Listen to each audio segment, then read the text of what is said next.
Dzień dobry Państwu. Wszyscy zdajemy sobie sprawę, że mowa Polaków, mieszkańców różnych regionów naszego kraju nie jest jednolita. Dzieje się tak dlatego, że język polski posiada swoje terytorialne odmiany. Dzisiaj opowiem Państwu o właśnie tych odmianach terytorialnych, o dialektach i gwarach Polski. Czym zatem jest dialekt i gwara? Według Encyklopedii Języka Polskiego pod redakcją Stanisława Urbańczyka dialekt to mowa ludności wiejskiej pewnej dzielnicy kraju, różniąca się od języka ogólnonarodowego i innych dialektów swoistymi cechami głównie fonetycznymi i leksykalnymi, mającymi zwykle genezę w odległej przeszłości, sięgającej nawet okresu plemiennego. Natomiast gwara to mowa ludności wiejskiej z niewielkiego terytorium, przeważnie z jednej, z kilku czy kilkunastu wsi, która różni się od języka ogólnego i mowy sąsiednich okolic pewnymi cechami, głównie fonetycznymi i leksykalnymi. I jest to mowa podrzędna w stosunku do dialektu. W jaki sposób wyodrębniamy dialekty polskie?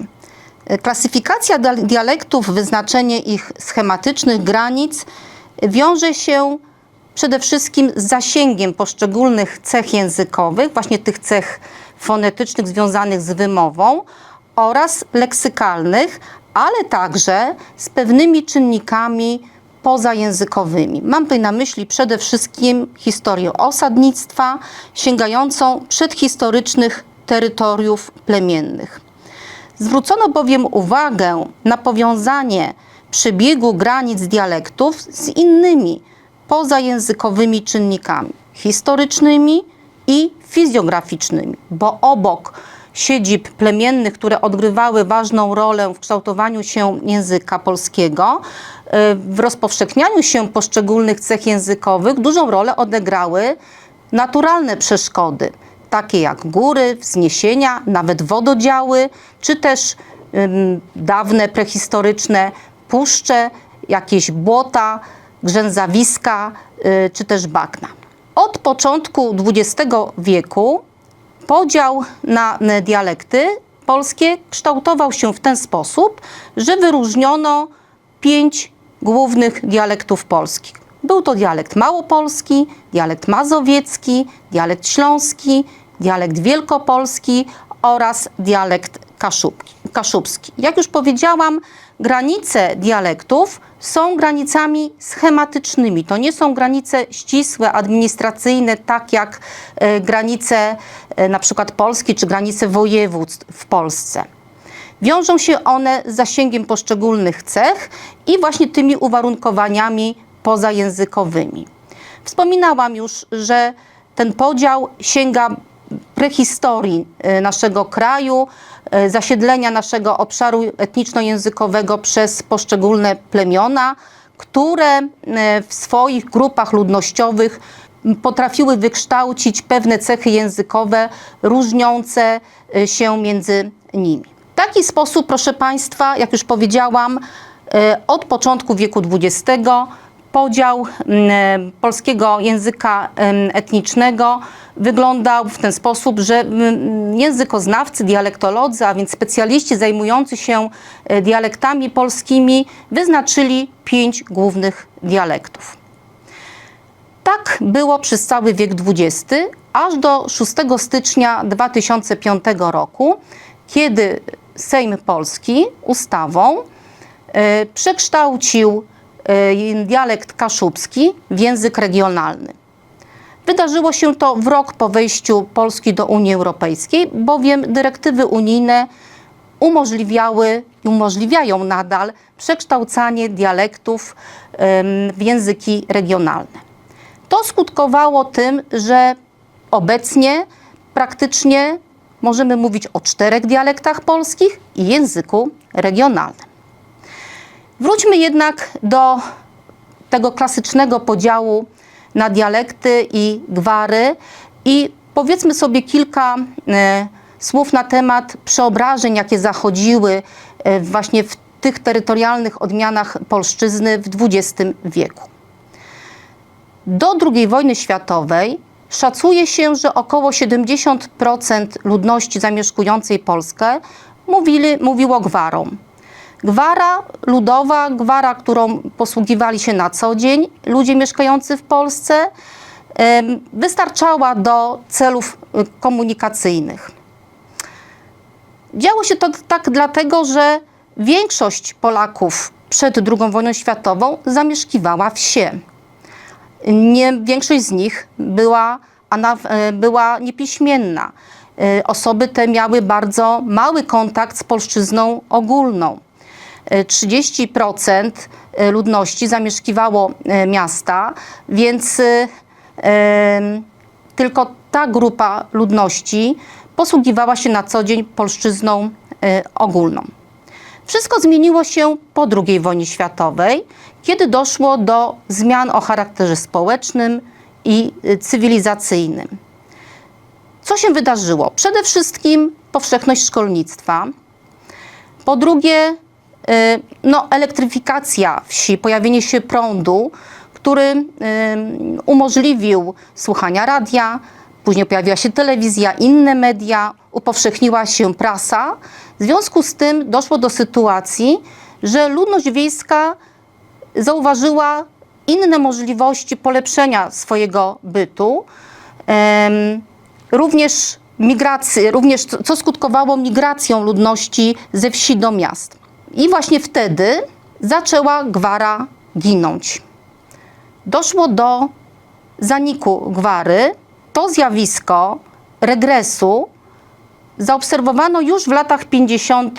XX wieku, czyli niewiele później po zakończeniu II wojny światowej. Pierwszy artykuł na temat wyzbywania się gwary, zaniku gwar został opublikowany już w roku 1960. Profesor Marian Kucała opisał wtedy zjawisko przede wszystkim zaniku słownictwa, unikania słownictwa gwarowego, na przykład takich wyrazów jak jaruga, rzadkie błoto, sarapata, prędki, ale niedokładny w pracy. Dalej, proszę Państwa, zauważył zastępowanie słownictwa gwarowego przez odpowiedniki ogólnopolskie, na przykład spodnie zamiast portki, awantura zamiast zwada, pacha zamiast pazucha, ziewać zamiast ziajać, czy też pojawienie się w gwarach już w latach 60. XX wieku nowych wyrazów przyswojonych z polszczyzny ogólnej, na przykład obowiązek, gwarancja, poczekalnia, fryzjer i tym podobne. Zwłaszcza, proszę Państwa, młodzież wtedy, która migrowała ze wsi do miast, albo w celach edukacyjnych, albo w celach zawodowych, zauważała, że mówi inaczej niż mieszkańcy miast. Często dochodziło do tego, że byli oni wyśmiewani przez kolegów mieszkających na co dzień, mieszkających od urodzenia w mieście. Ta dyskryminacja powodowała, że ci młodzi ludzie unikali gwar. I tutaj przed chwilą pokazałam Państwu przykłady unikania słownictwa, ale to unikanie gwary nie dotyczyło tylko słownictwa, ale dotyczyło również pewnych cech wymowy, takich, które najbardziej różnicowały gwary i język ogólny, które od razu były świadectwem, że ktoś pochodzi ze wsi. Jakie to były cechy? Przede wszystkim było to mazurzenie. Jest to taka cecha polegająca na zastępowaniu spółgłosek szy, ży, czy, dży przez sy, zy, cy, dzy. A więc wymowa typu syja zamiast szyja, capka zamiast czapka, zyto zamiast żyto. Drugą cechą była labializacja samogłoski o albo nagłosowego, czyli nagłosowego u, czyli takiego u, które zaczyna wyraz. Na przykład wymowa typu łoko, łokno, łosieł, łudo. Inną cechą było ściśnienie głosek, na przykład chlip zamiast chleb, żyka zamiast rzeka, ptok zamiast ptak, zimio zamiast ziemia, czy też rozłożenie samogłosek nosowych, przede wszystkim na końcu wyrazu, typu chodzą, robią, czy też wręcz odwrotnie, odnosowienie tych samogłosek, czyli wymowa typu chodzo, robią. No i oczywiście końcówki dawnej liczby podwójnej, a więc formy typu chodźta, graliźwa i końcówki fleksyjne pierwszej osoby liczby mnogiej typu chodzim, robim, ja był, ja robił. Ten sposób wymowy był wyśmiewany i był jakby oznaką tego, że ktoś pochodzi ze wsi. Doszło również do zmiany tradycyjnej etykiety językowej. Etykieta językowa jest to językowe zachowanie grzecznościowe. Jest to pewna grzeczność, wyrażanie pewnej grzeczności językowej. Ja podam tutaj tylko jeden przykład dotyczący chociażby zwracania się do osób starszych wiekiem. W Polsce i w gwarach funkcjonowało kiedyś i teraz bardzo rzadko jeszcze też możemy to spotkać, zwracanie się do osób starszych, do rodziców w drugiej osobie liczby mnogiej. Siadajcie, mamusiu, zaśpiewajcie, kumo. Natomiast do osób równych wiekiem zwracano się w formie z końcówką ta, która ma pochodzenie z dawnej liczby dualnej. Na przykład chodź ta, siadaj ta, zrób ta. Ta wymowa w drugiej osobie liczby mnogiej, siadajcie, mamusiu, zaśpiewajcie, kumo, to był przejaw właśnie pewnej grzeczności i wyrażenia szacunku dla osób starszych. To już w tej chwili praktycznie nie funkcjonuje. Rzadko kiedy możemy to usłyszeć na polskich wsiach. W tej chwili mamy zwracanie się do osób starszych, tak jak to występuje w polszczyźnie ogólnej. Ponieważ, proszę Państwa, młodzi ludzie, którzy, jak powiedziałam, emigrowali ze wsi do miast w poszukiwaniu lepszego życia, ale również edukacji, zauważyli, że gwara zasadniczo różni się od języka ogólnopolskiego. Pojawiło się pewne zjawisko, które nazwane zostało wartościowaniem gwary. Ludzie po prostu zauważyli, że gwara jest źle oceniana. Brzydko jest mówić gwarą. I tutaj, proszę Państwa, kilka cytatów wskazujących na to, że właśnie takie wartościowanie gwary w polszczyźnie występuje. Tak po prawdzie to jest smrodyna, ale ładnie chyba lepiej to nazywać czeremcho. Tak to ładnie jak nie po wiejsku, ino po pańsku. Poza tym ludzie się wyrzekają tego, że mówią gwarą. Jeżeli nawet zapytamy kogoś, proszę coś powiedzieć w swojej gwarze, to oni nigdy, nasi rozmówcy nigdy nie przyznali, że mówią gwarą. Tak chodź ta, zrób ta, weź ta, to u nas się nie mówi. U nas to mowa już taka jak w radiu, telewizji. Ale tam pojedzie pani parę kilometrów dali, tam ludzie jeszcze zacofane i tam tak mówią. U nas teraz takiej mowy pani nie znajdzie. Tak mówiła moja babka, copka, chleb. Chociaż kilkanaście minut później w swobodnej wypowiedzi te same formy się pojawiają, a więc oznacza to, że nadal ta osoba gwarą mówi. Przechodząc, proszę Państwa, już do małego podsumowania, chciałabym Państwu opowiedzieć o tym, jak dzisiaj wygląda kondycja polskich gwar.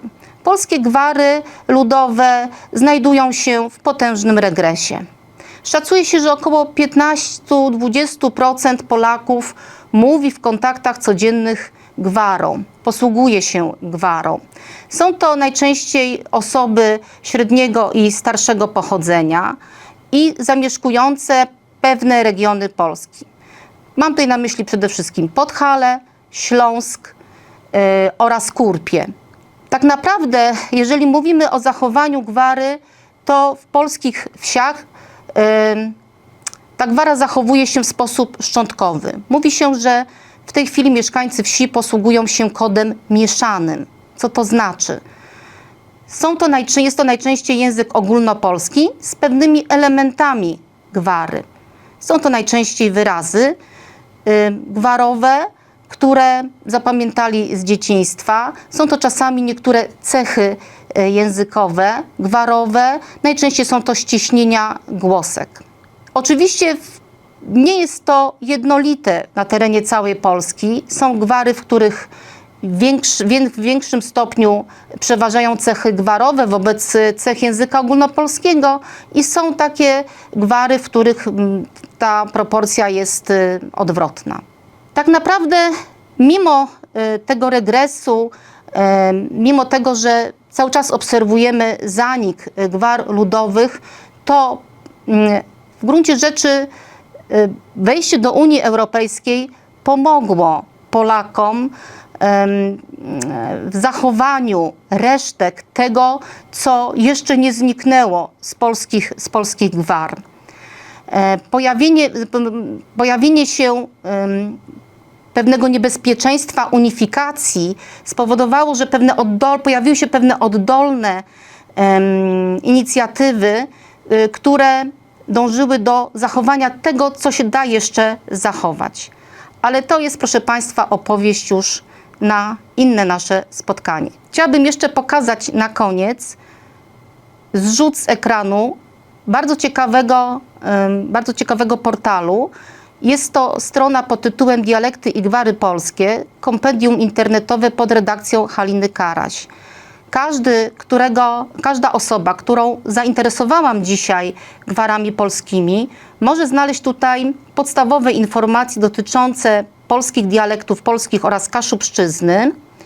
Może też znaleźć, proszę Państwa, fragmenty tekstów gwarowych, może je wysłuchać. Zachęcam do tego. Mają tutaj Państwo u góry podany adres tej strony internetowej. Jest to www.dialektologia.uw.edu.pl. Dziękuję.